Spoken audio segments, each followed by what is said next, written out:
লোকজন ডানের লোকজন আমাদের মহিউদ্দিন সাহেবের আর আমাদের উপরে হামলা করতেছে। আওলাদের লোক এই যে দেখ, এই যে জিনিস লিয়া এই যে উজিরের লোকজন।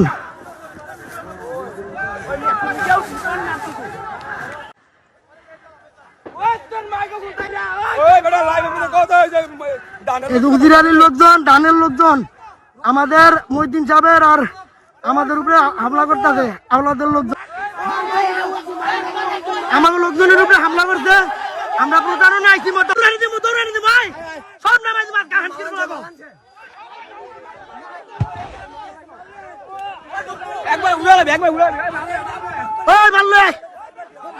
ডানের লোকজন আমাদের মহিউদ্দিন সাহেবের আর আমাদের উপরে হামলা করতেছে। আওলাদের লোকজন।